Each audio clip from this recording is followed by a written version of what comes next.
Hey, y'all. Hey, welcome to the PowerWomen podcast. This is the show where powerful women share their journeys, discuss how to solve powerful issues, and empower men who help us rise.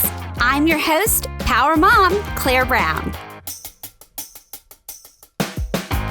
Hey, y'all. Hey, thank you so much for being here. I am so excited to be here with Dianna Kokoszka. So, Dianna, I know you and have for a good while now through a few different spaces, but please tell everyone, who is Dianna Kokoszka and what are you up to nowadays?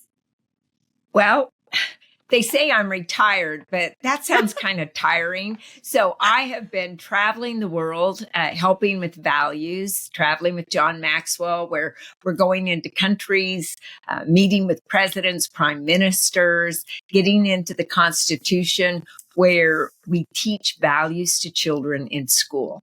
And Claire, it's just like a math class. They learn values, they implement values, and then they lead with values. They take these books home and they teach their parents. Now, in our school, kids are used to having books. They grow up in a house with books. Most kids in the countries, this is their first and only book.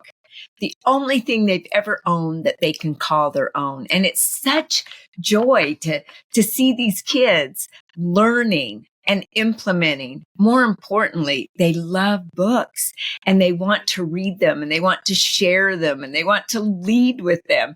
It's amazing what's happening. In South Carolina, that is the only state thus far that has implemented this into the school program, thanks to Molly Spearman. Well, bullying went down 27% in just 1 year. I'm telling you, kids, when they learn values and understand values, things change. And that's what I've been kind of interested in. Plus, I've been writing this book called Becoming More. You Can't Get to Better Until You Get to Different. And I just got the galley copy yesterday. It's so much fun. I'll have to show it to you here in a minute. Yes, that is so much fun. I know you're so excited to finally get your hands on it. Oh, look at that. Oh, that is so great. Yeah. Now, this isn't the real book. This is a galley copy, but it sure is great. And it's fun to see it come to fruition. It has a lot of research, and it's because of a lot of your listeners, people that I was able to help through Bold and coaching and training that kept after me to write a book. And if they had not keep hounding me, I don't know that I ever would have. It was fun. Yeah, I'm one of those people. I am so grateful that you have taken the time to put your wisdom into the page so that I can benefit from it one more time. And that is our connection. You are the author of the training program of Bold, which is what I took 6 different times, actually. And it really transformed my life. It did. I journaled for the first time in my life, which then turned into my book. And then this podcast. So literally, we would not have this full circle moment in this conversation if it weren't for the wisdom that you put onto the page. And so I cannot wait to absorb that one more time. So the book again is called Becoming More. You can't get to good until what? You can't get to better until you get to different. Yeah. You can't get to better until you get to different. Yes. And so, tell us where you came from. I know a little of your background and where did you grow up and what makes one want to read a book by Dianna Kokoszka? Not everyone's had the journey and the experience with you that I have. Well, I've really been blessed with a lot of ups and downs in my life. And as you know, we grow better and more when we have challenges than we ever grow when things are going easy. Right. The easy way is the easy way. That's why we call it easy, for heaven's sake. Right. Yet I grew up in a very small town, Vernal, Utah. And when I lived there, it was about 3,000 people. Started working when I was 5 years old at our family grocery store. I was over the magazine rack, Claire, and I was taught by my dad that when somebody picked up a magazine that had a car on the front of it, I was immediately to pick up every magazine I could that had a car on it and say, if you like that one, you'll like these. You'll like to buy these, right?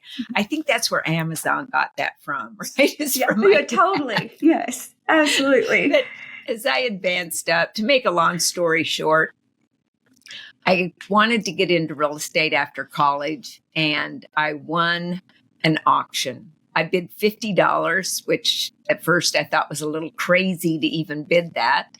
And I won the auction that day. I thought, what am I doing? I'm going to go to real estate school now. I got my license, and guess what? I couldn't afford a babysitter. So I put my kids in a little red wagon and started going door to door out to meet the people, knowing they would not come to meet me. And I sold 104 homes that first year when the average agent was selling 5. It was very interesting to me to wonder, nobody told me you couldn't do that. And I think sometimes that we get caught up in what other people say we can and cannot do. Absolutely. And I wrote this book to help people understand, giving models, systems, and things that I found, sharing stories of my leadership journey. How do you go from not affording a babysitter to the C-suite in the largest real estate company in the world, right? Right. As CEO over MAPS coaching and training? It happens because of following the model that I share with the people from this book. It's about taking the story that you're living today and picking up the pen, knowing that you create your own story. So many people have given the pen to other people, and they're living a life by default, not a life by design. Therefore, I'm going to encourage everybody that's listening to this, pick up the pen, because you are the creator. You are the character, you are the crusader, and you're the champion of your own story. Right. And don't be the main character in your story. Don't be the character in somebody else's story, like a supporting role, or worse yet, an extra in your own life, for heaven's sakes. If somebody else writes that story for you, guess what? What kind of story are they going to write for you? Probably one that serves them, right? Right. Absolutely. Now, being someone that has a similar journey of selling real estate through college, actually, being a single mother myself and doing this journey the same with similar struggles, I know that it is not easy and the days can be long and hard. And I know that it's difficult to smile and get out there and pull that little red wagon some of those days. And yet you have continued to rise, and you did go into the C-suite as a, CEO of the MAPS coaching and training division for Keller Williams. So what is that secret sauce that you have been able to maintain, that positive mindset that so many do not seem to overcome? Well, it is somewhat of a secret sauce. I will agree with that, because every single person out there has a little red wagon. I don't know what your red wagon is, yet everybody has one. What are you willing to do that nobody else will do, no matter what they say about you? Let's face it, a realtor out pulling kids in a little red wagon going door to door didn't definitely make me look good. And a lot of people made a lot of fun of it. There's no doubt about that. And yet what keeps people going? It is their mindset.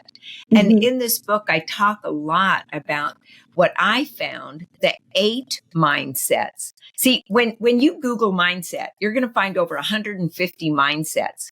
And when I did that, I went, well, which ones, you can't have 150, right? Which ones that could I concentrate on that will help me become the best version of myself? And which ones do I have right now that are limiting me? Right. Well, I started studying some of the top people, and I started looking at these 150 mindsets. And as I interviewed people, what was it? Which mindset was showing up? And I found that there were 8 that liberated us and 8 that limited us. Now, there's more. I get it. You may argue that there's others more important than the ones I chose, yet it's my book, so I chose them, right? And I talk about them. And I even have an assessment where you can go online when you pre-order the book. Now, after October 31st, there will be a charge for the assessment. Right now, it's free to anyone that pre-orders. And it's going to tell you the percentage of each of these mindsets that you hold in your subconscious mind. See, the interesting part is some people think attitude and mindset are the same, Claire, and they're not. Attitude is conscious, and you can change your attitude that fast. Right. Yet mindset is unconscious, and you don't know what it is. So if the conscious mind is the goal setter and the unconscious mind is the goal getter, how do you get those two in alignment so you make goal? If there's ever been a time in your life that you didn't make a goal, it's because those two were not in alignment. So we take the mindsets, and let's say you take the assessment and you find that you want to be a little bit more abundant in your mindset versus scarcity. Well, the book gives you 5 ways, 5 simple, easy ways, things that you can do every day to move your mindset from scarcity over to abundant. It's so simple, yet it's not easy. The other part I think is important for people to know is that they get to choose. They trained their brain to think the way it thinks right now, which also means we can retrain our brain to think a new and different way. Yes. It is. And so I know so much of these teachings that I've trained in and learned in with NLP as well. However, you've gone much deeper into this. And so everything you're discussing is new to me. So it excites me to read it and to learn it. And so where did all this start? Who was the most influential person to cause you to go into heart servant leadership? Well, the heart servant leadership actually came after my brother and sister both had brain tumors. And so they started me on the quest to learn about the brain. My brother's brain tumor was here in the base of his brain in the cerebellum where the reticular activating system lives. And then, of course, my sister's was behind the optical nerve. So she was in the limbic system and the neocortex, which meant they covered the entire brain with everything that was going on in their lives. And I looked at that. And then, of course, in college, I was drawn into the energy world of physics, and quantum physics changed my life for possibilities that were out there. Coupled that, and I started finding that I wanted to make a difference in people's lives. I wanted to add value every day. And so for over 30 years, now my phone goes off at 7 a.m. and it says, what will you do today to add value to others? And at 7 p.m. it goes off and says, what did you do to add value? And yet I used to write it in my calendar. So every day when I would get up, it would be my quest to go out and add value. So many people think that leadership is about a title. It's about people serving them. And you already know, Claire, it's not. If you don't want to serve others, for heaven's sakes, don't go into leadership. As a leader, you need to take a stand for people's greatness more than they will ever stand for their limitations. And who did that? Well, in the 1990s, I read a book, The 21 Irrefutable Laws, and I made a quest to go out and find John Maxwell. And I heard him speak in Dallas, Texas. I started following him after that. And of course, today, many, many people know John Maxwell. They read his books. He's written almost 100 of them. And he's the leadership guru of the world. I've been fortunate enough to have him as a mentor. I've also learned from people like John Addison, who took Primerica during those really tough, dark times in the 2008, 9, 10 from Citicorp and through all that financial mess that was going on and kept them afloat. without Right. laying people off, without letting the people down. I mean, it was just amazing what he was able to do. And he was one of my coaches. So John Maxwell, John Addison, Gary Keller, Mo Anderson, Mary Tennant, Don Yeager. I mean, I've had such great coaches. The Mhm. people that inspired me the most, though, were my mom and dad. Yeah. They were people that they had character. They had values. They showed people respect, and they introduced me to great thought leaders. Zig Ziglar was at our home for dinner time. Cavett Roberts, Norman Vincent Peale, Larry Wilson. I mean, Art Linkletter, for heaven's sakes, people that you don't even know because you're so young. Yet, No, I know those names. well, my dad, he sold tickets for the American Motivational Society. And so Okay. he would go out and sell tickets for all these speakers. And they would have one day, they'd bring in like 8 different speakers.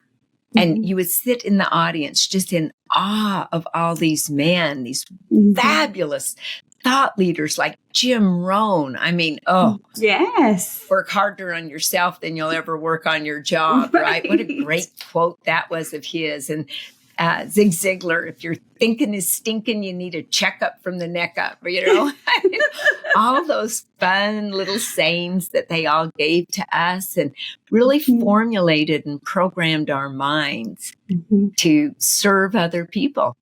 Right. And it's no surprise knowing that you came from that as a young child with such influence in leadership, servanthood, that you then came to do it for so many people.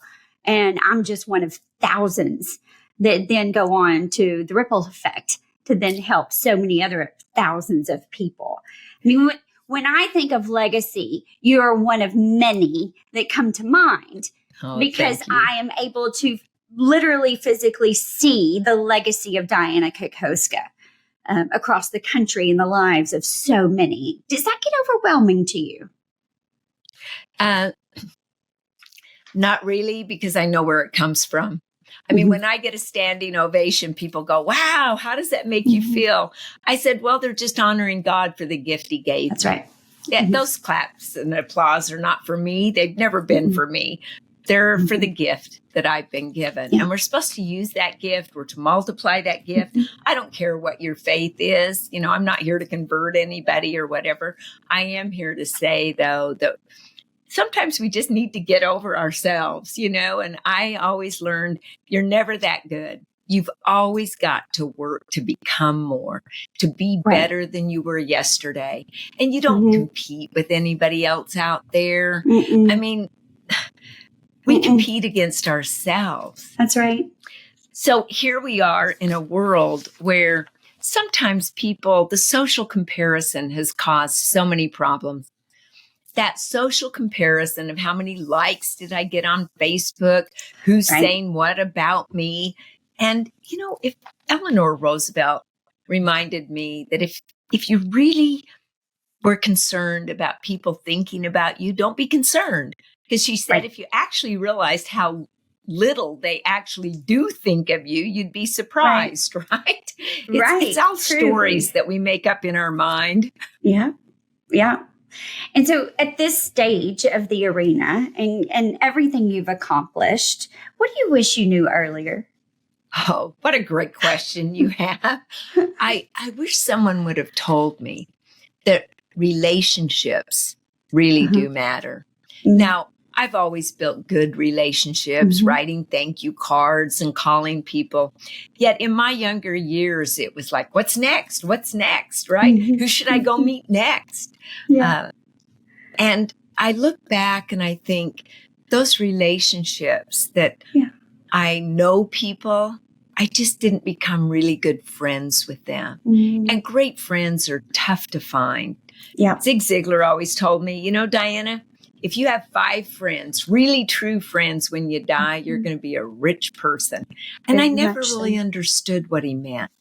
A friend, though, is somebody that stands by you thick and thin, that will tell you when you're doing wrong and will cheer you on when you're doing right. And I've worked to be that kind of a friend, especially in the last 20 years, right? But when I was 20 years old, I was so into buying a house and getting through college and what was the next car I could buy because I loved cars. I wish somebody would have said, Dianna, I know you probably won't believe me now, yet every year, keep the friends that you have, stay in touch and build more and more relationships. Harvey Mackay is a great example of that. They said that he can pretty much literally put you in touch with anybody in the world because he knows somebody that knows somebody. And in his old time Rolodex, right? He has millions of people. And I thought, wow, wouldn't that be great to know millions of people that you could pick up the phone and call them and say, hey, can you do this, right? Right. I can see that about you, though. Your connectivity, your reach is vast. Your relationships do have depth. And you always say we see in others what we see in ourselves. That's the infamous Dianna-ism. And so I see you saying that when I'm sitting here thinking, but that is you at the same time. So, I think that the value of our relationships is never to be taken for granted. But I do see how much you also value them because of how many you have.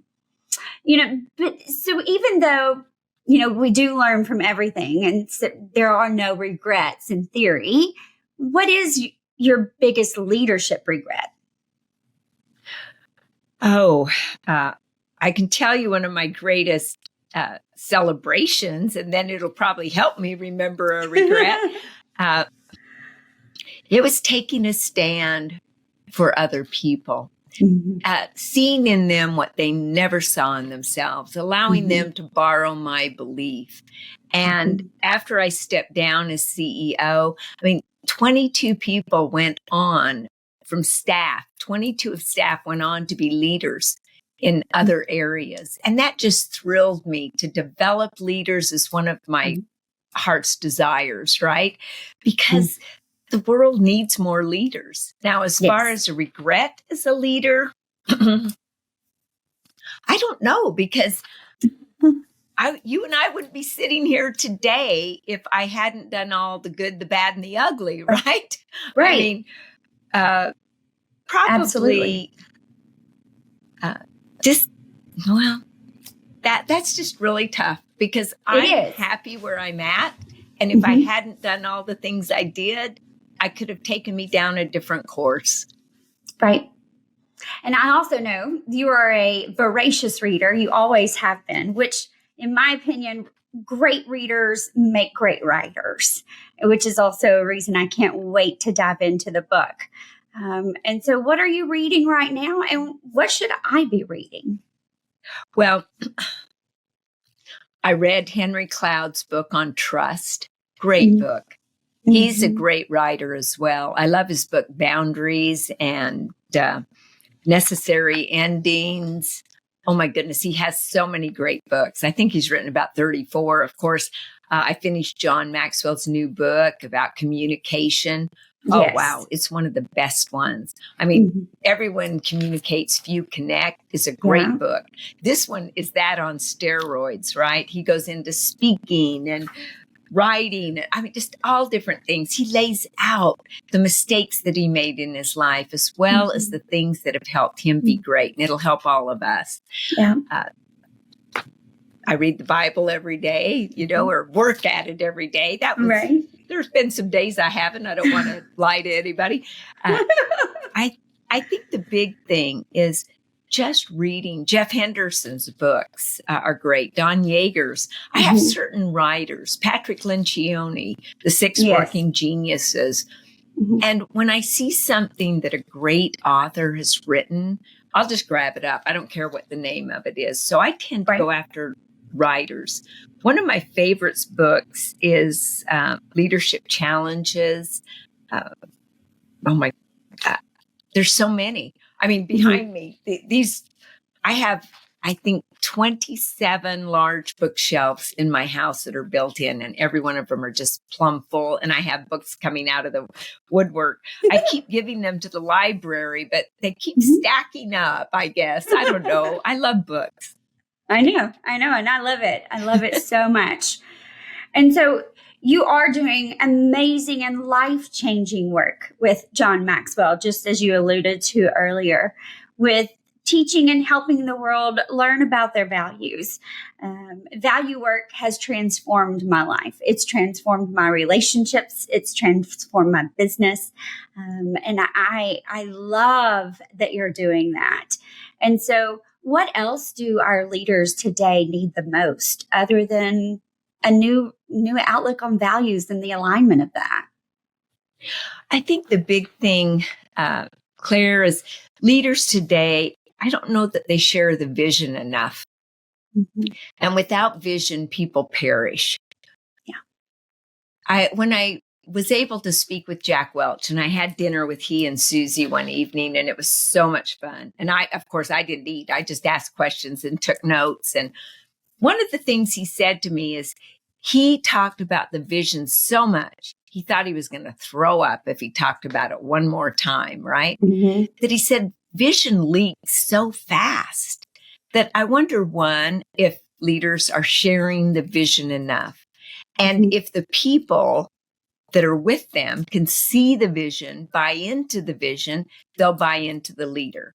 Because as you already know, you can buy into the leader and then buy into the vision, or you can buy into the vision and then buy into the leader. But if you don't buy into both, you're never going to commit enough to make a difference. And that's when people go awry. That's when things fall. The leader can't make them buy into them. They either do or they don't. There's things you can do, but it's totally up to the person. So find people that have the same values, tell them about your vision, see if it lights them up. And if not, let them find some vision that they do love, right? Right. Yes. And so I always want to know, and I always ask this every time I see you, but how can I add value to you today? And how can others that are hearing this, that are watching this, other than buying this amazing book, which I've already pre-ordered, and now I've got to go take this assessment immediately today. I did not know I could do that. And so how can I and others add value to you? How can we also help others learn about their values? How could we support you? Well, that is so sweet. And I appreciate that. I love that question. And I know I ask it myself often, and I'm so glad that you do too, Claire. I've watched you, and you're a great leader. You've come through the ranks. I know that as single parents, both of us, it's a challenge. Let's face it. It's not the easiest road to take, yet it's a road that we have to take. And we want the best for our children. The question to me was always, can I give it, right? So I had to work hard to be able to give them a great life, as you did. And so thank you for asking that question. Adding value to me is, how do we take this movement, this becoming more movement, and spread it throughout the country? Because people right now, let's face it, after the pandemic, they're into anxiety, depression. Some people are wondering, they got into learned helplessness. Let's face it. Oh, I love that. Learned helplessness. Yes. They started building cages around themselves, because anytime something happens, at first we're in shock, which we all were. Oh my gosh, what is this thing called COVID? Secondly, we think, it'll go away real fast, right? And then we go into the third stage of, I've been in lockdown so long, I deserve to watch Netflix for all night long, right? I deserve things. And then if we don't stop ourselves, we go into learned helplessness. And that learned helplessness actually makes us so we don't want to go back to work. our thoughts start building cages around us, and those cages hold us in. The bars are our thoughts, and the cage is that comfort zone. And we don't want to get out of our comfort zone. Mm-hmm. Yet every single thing that we want in life is outside our comfort zone. Right. We have uphill goals with downhill habits, as John Maxwell taught me. Mm-hmm. And we've got to get into something different. Thus, the name of the book. You can't get to better until you get to different. To become better, you've got to go through the gateway of different. I mean, let's look at it. Blockbuster, Sears, Radio Shack. Yeah. They're not around. Mm-mm. Why? They wouldn't do anything different. And when you Right. think a Blockbuster could actually have bought Netflix and they refused to do it because it wasn't what they wanted, they didn't look at the consumer.